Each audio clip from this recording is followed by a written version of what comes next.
बिस्मिल्लाहिर्रहमानिर्रहीम।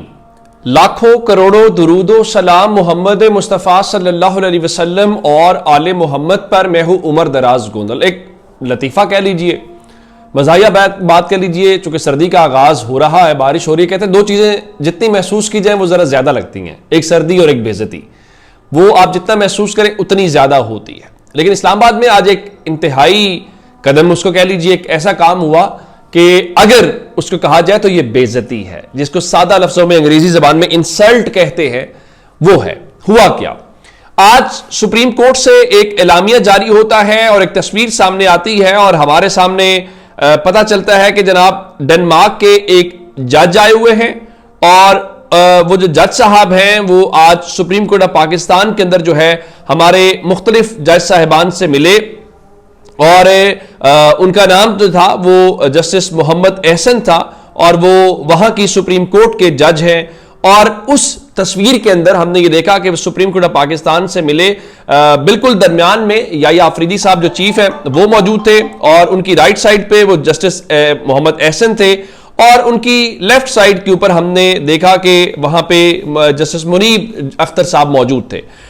इस मीटिंग में हमने जो जस्टिस आयशा मलिक हैं उनको भी देखा और उसमें एक चीज ये थी कि आईनी बेंच के सरबराह जस्टिस अमीनुद्दीन खान भी नजर आए।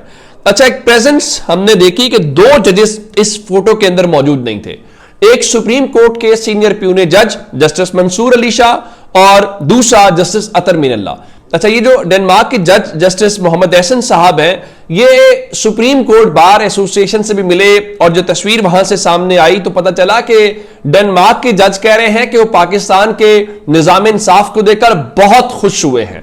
मेरे ख्याल से जस्टिस मोहम्मद एहसन साहब को ब्रीफिंग से, सुप्रीम कोर्ट की बिल्डिंग से, हुकूमत के हिमायत याफ्ता सुप्रीम कोर्ट बार एसोसिएशन से निकाल के जरा उन्हें दिखाना चाहिए कोई फौजी अदालतों का निजाम, उन्हें दिखाना चाहिए इंसदादे दहशतगर्दी अदालत में 9 मई के ट्रायल होते हुए और उन्हें दिखाना चाहिए अडियाला जेल या किसी और जगह के ऊपर ले जाके और उनको सूरत हाल अंदाजा एक्चुअल नजर आए कि ग्राउंड के ऊपर है क्या। खैर, ये एक तरफ वाली बात थी, लेकिन थोड़ी ही देर के बाद एक और तस्वीर सामने आती है और उसमें पता चलता है कि जो डेनमार्क के जज हैं ये सुप्रीम कोर्ट के 2 जजेस से अलग मिले हैं।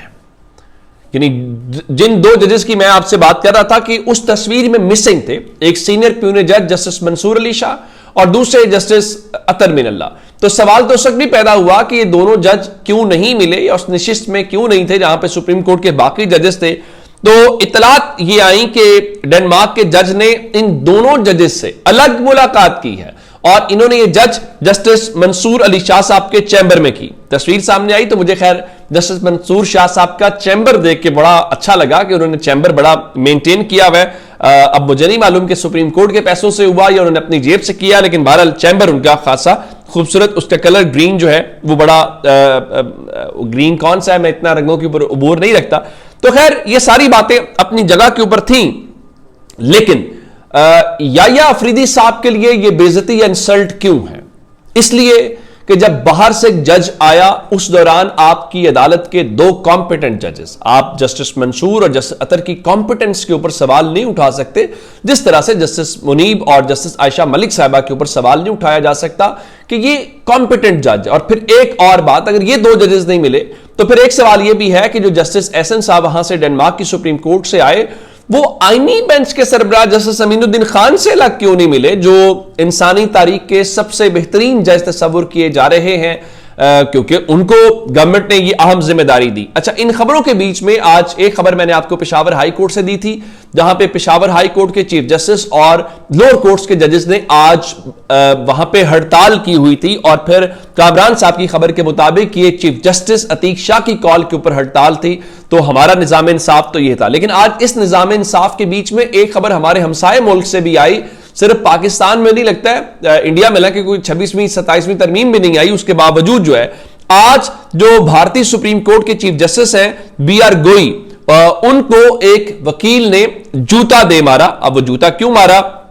हुआ यह कि जो वहां पे एक मंदिर की बेहुरमती का केस जेर समात था, तो वहां पर भारतीय जो चीफ जस्टिस हैं उसने दरखास्त गुजारों को देवताओं से मदद मांगने का मशवरा दिया था, जिसके बाद उन्होंने उनको जूता दे मारा और जूता मारने वाले 71 साला वकील को गिरफ्तार कर लिया गया है। तो पता नहीं इस पूरे खित्ते के अंदर ही फिर ये कोई मसला चल रहा है या वो लोग भी उससे मुतमईन नहीं है। ये एक बिल्कुल अलग सी सूरत हाल अदालतों के हवाले से हमें नजर आई। अब आते हैं इस बात के ऊपर कि जो लड़ाई से मुतल्लिक मुझे एक तो ये समझ नहीं आ रही कि ये लड़ाइयों का सीजन है। हमने देखा कि पीपल्स पार्टी नून लीग आपस में लड़ रहे हैं, फिर पीपल्स नून लीग का इमल वली खान से फड्डा हो गया, फिर पीटीआई जो है उनका जमात इस्लामी के साथ चल रहा है। पीटीआई ने जमात इस्लामी के अमीर के हवाले से बयान जारी किया, जमात इस्लामी ने आज तहरीक इंसाफ के हवाले से बयान जारी किया, फिर आज एक मुलाकात हुई स्पीकर चैम्बर में हुकूमत और पीपल्स पार्टी के दरमियान और पता चला कि बात नहीं बनी और जो मुज़ाकरात हैं वो बेनतीजा खत्म हो गए हैं। और राना सनाउल्लाह ने कहा जी पीपल्स पार्टी आज भी एहतजाज और वॉकआउट जारी रखेगी और वजीर आजम कल वतन वापस आएंगे तो पीपल्स पार्टी के तहफ़्फ़ुज़ात पर बातचीत करेंगे। उनका जी वो पीपल्स पार्टी ने वजीर आला पंजाब की माफी का कोई मुतालबा नहीं किया। फिर मैं आज शो कर रहा था अली कासिम गिलानी साहब के साथ जो पीपल्स पार्टी के रहनुमा है, तो उन्होंने शो मेरे में कहा कि देखिए पीपल्स पार्टी ने as a party Maryam Nawaz से माफी मांगने का कोई मुतालबा नहीं किया। अगर किसी सेनेटर ने किया तो ये उसकी जाती पोजीशन है। गालिबन सेनेटर शेरी रहमान ने इस हवाले से माफी मांगने की बात की। लेकिन आज क्या हुआ कि आज कौमी असम्बली का इजलास चल रहा था, वहां पे राजा परवेज अशरफ साहब ने तकरीर की और अपनी ही इत्तेहादी हुकूमत मुस्लिम लीग नून के ऊपर तनकीद की, मरियम नवाज पे तनकीद की और बिलावल की तारीफें की। उसके बाद उन्होंने कहा जी हम जो है वो इस इजलास से वॉकआउट कर रहे हैं और पाकिस्तान पीपल्स पार्टी वॉकआउट कर गई। लेकिन इस दौरान सबसे दिलचस्प मामला तहरीक इंसाफ के रहनुमा असद कैसर साहब ने किया, क्योंकि देखिए ना, एक सवाल मैंने ये भी किया कि अगर वाकई पीपल्स पार्टी इस गवर्नमेंट से नाराज है और पीपल्स पार्टी ने खुद ही फैसला करना है कि उस हुकूमत में नहीं रहना, तो क्या उनका और पीटीआई का आपस में अलायंस हो सकता है? क्या इत्तेहाद हो सकता है? एक सवाल तो ये होना चाहिए ना कि अगर आप सीरियस है तो फिर आ जाए। इसका आज जवाब असद कैसर साहब ने दिया, जिसका कहते हैं ना जाल फेंकना। उन्होंने पीपल्स पार्टी पे जाल फेंका कि या तो पीपल्स पार्टी, पहले ही लोग कह रहे हैं कि नूरा कुश्ती है, लोग कह रहे हैं ये फ्रेंडली फाइटिंग है, इसमें कोई सीरियस लड़ाई वाली बात नहीं है। कैसे आज असद कैसर साहब जब ये वॉकआउट कर रहे थे, उनका जी हम पीपल्स पार्टी की फ्रेंडली ऑपोजिशन को वेलकम करते हैं और उनका जी ये फ्रेंडली फायर ना करें, अगर आप संजीदा हैं तो आए, साथ दे, आप तहरीके अदम एतमाद लेकर आए और हम आपका साथ देंगे। यानी वो कह रहे थे कि पीपल्स पार्टी अगर संजीदा है तो पीपल्स पार्टी फिर मुस्लिम लीग नून के खिलाफ अदम एतमाद ले आए और हम अदम एतमाद को सपोर्ट करेंगे। लेकिन पीपल्स पार्टी पहली बात के सिस्टम इजाजत देगा, एक बात। दूसरी बात, अगर तहरीके अदम एतमाद लेके आते हैं तो पंजाब की गवर्नरशिप जाती रहेगी। तहरीके अदम एतमाद लेके आते हैं तो खैबर पख्तूनख्वा की गवर्नरशिप जाती रहेगी, चेयरमैन सेनेट जाता रहेगा, सदर का ओहदा जाता रहेगा। और इवन आज पीपल्स पार्टी कह रही थी कि उनके जो अली गिलानी साहब के भाई हैं उनके हवाले से उनकी जो सिक्योरिटी है वो सिक्योरिटी वापस ले ली गई।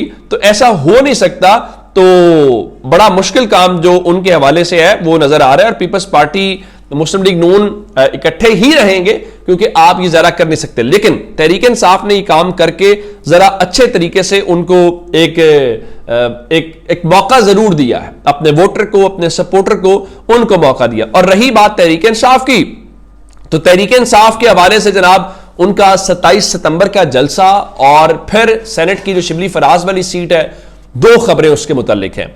27 सितंबर के जलसे की जो नाकामी है उस पर जो पेशावर की ज़िलाई तंजीम की फैक्ट फाइंडिंग कमेटी है जो बनी हुई थी, इरफान सलीम जो वहां के सदर हैं उनकी सरबराही में, उसने अपनी रिपोर्ट जारी कर दी है। और उसमें जो वजीर आला के तर्जुमान है फराज मुगल, जिनका कल ही तनाजा हुआ था जुनैद अकबर साहब के साथ, फिर उन्हें ट्वीट को डिलीट कर दिया, फिर दरमियान में अली अमीन गंडापुर आए, एक तो उनको जिम्मेदार करार दिया है। हालांकि हमने वो तस्वीर देखी है जिसमें इरफान सलीम और ये फराज मुगल इकट्ठे ही गए थे। अच्छा, इस हवाले से क्या कहा गया है? एक तो चूंकि मैं सीधा सीधा निकात आपको बता देता हूं कि ये पेशावर में जलसा था और ये प्रोटोकॉल होता है कि जहां पे जलसा हो उस जलसे के हवाले से जो ज़िलाई तंजीम, मकामी तंजीम है, उसके पास इख्तियार होता है। तो इसमें बताया गया कि इस जलसे के इंतजामात में जो ज़िलाई तंजीम है यानी पेशावर की तंजीम को कोई बाज़ाब्ता किरदार नहीं दिया गया, एक बात। नंबर 2, उन्होंने यह बताया कि कमांड सिस्टम वाजे नहीं था कि इस जलसे को लीड कौन कर रहा है, किसके पास है, जिससे मौके पर बद इंतजामी पैदा हुई। नंबर 3, जो हम बार बार कह रहे थे कि जिस जगह पे जलसा रखा गया था वहां पे सफाई के नाकिस इंतजामात थे, बदबू थी, बहुत कुछ था। तो खुद तहरीक इंसाफ की ज़िलाई तंजीम ने बताया है कि जी नाकिस इंतजामात थे, धूल था, कचरा था और बदबू थी, और उस बदबू की वजह से उन्होंने ये बताया कि उससे शुरका को परेशानी का सामना करना पड़ा। सिर्फ ये मसला नहीं हुआ, बल्कि उन्होंने कहा जी आवारा कुत्ते जो है वो जलसागाह या पंडाल के अंदर मौजूद थे, जिससे जो जलसे के आने वाले शुरका थे उनको खतरा लाहक हुआ। फिर पुलिस के हवाले से ये चीजें बताई गई कि जो पुलिस है उसने ना सिर्फ खवातीन, सहाफियों और समेत जो पीटीआई के कारकुनान है उनके साथ गैर अखलाकी रवैया रखा। और मैंने आपको उस दिन भी बताया था कि हमें वहां से रिपोर्ट्स मिली हैं जिससे यूं तासुर उभर रहा है कि पुलिस इस किस्म का रवैया अपना रही थी जिससे ये लगता हो कि जनाब देखिए आप आए ही क्यों हैं, जिसको कहते हैं ना हौसला शिकनी करना, तो वो हौसला शिकनी की जा रही थी। फिर उन्होंने ये बताया कि जो इंतजामी सहूलियात नाकाफी रहीं, दाखिली रास्ते गैर वाजे थे और शुरका को रहनुमाई नहीं मिली कि आया उन्होंने कहां पे जाना है, क्या कुछ करना है। तो ये सारी बातें जो है उनका जी 27 सितंबर का इज्तिमा अवामी हिमायत का मजहर था, ताहम तंजीमी और इंतजामी खामियों से सबक सीखना जरूरी है। तो अब ये सारी बातें जो हैं वो उन्होंने कहा कि वो जो एक फराज मुगल है उसने भी सीनियर जो पार्टी रहनुमा है उनके साथ बदतमीजी की है। तो अब देखना यह है कि पाकिस्तान तहरीक इंसाफ इस हवाले से क्या करती है। आगे चल के एक और अहम मामला, शिबली फराज साहब की जब सीट खाली हुई तो खबरें आई कि खुरम ज़िशान साहब जो हैं तहरीक इंसाफ के, उनको नामजद कर दिया गया है। खुरम ज़िशान इरफान सलीम के नाम आए थे सेनेट इलेक्शंस में, फिर उनके नाम ड्रॉप हो गए, खुरम ज़िशान नहीं हटे, बाकी विड्रॉ कर गए, लेकिन उनको वोट भी पीटीआई के किसी एमपी ने नहीं डाला।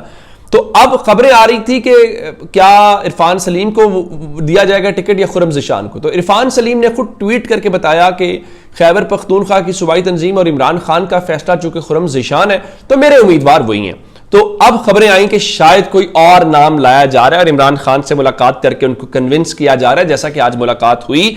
तो आज जुनैद अकबर साहब ने एक ट्वीट किया और कहा कि खुरम ज़िशान का नाम कायद इमरान खान ने खुद फाइनल किया है। किसी फर्द, कमेटी या इस्टेब्लिशमेंट के टाउट को कोई हक हासिल नहीं है कि खुरम ज़िशान का नाम निकाल दें। हमें कोई ऐसा नाम काबिल कबूल नहीं होगा जो इस्टेब्लिशमेंट की मदद से खान से मुलाकात करके बाहर कोई और नाम दें। अब सवाल यह है कि आखिर कौन सा ऐसा नाम है जिसकी बुनियाद के ऊपर ये चीजें सामने आ रही हैं, जिससे पता चले कि जनाब ये नाम कोई और है, किसका नाम दिया जा रहा है। तो गालिबन ये फरमान अली शाह का नाम दिया जा रहा है और उनको कौन लाना चाहता है और वो मुश्किल वक्त में कहां पे थे, ये आने वाले दिनों के अंदर आएगा। और इससे अंदाजा होता है कि तहरीक इंसाफ के अंदर अंदरूनी रिफ्ट स्टिल एग्जिस्ट करती है और कितनी शिद्दत से एग्जिस्ट करती है। अपना बहुत सारा ख्याल रखिएगा। खुदा हाफिज।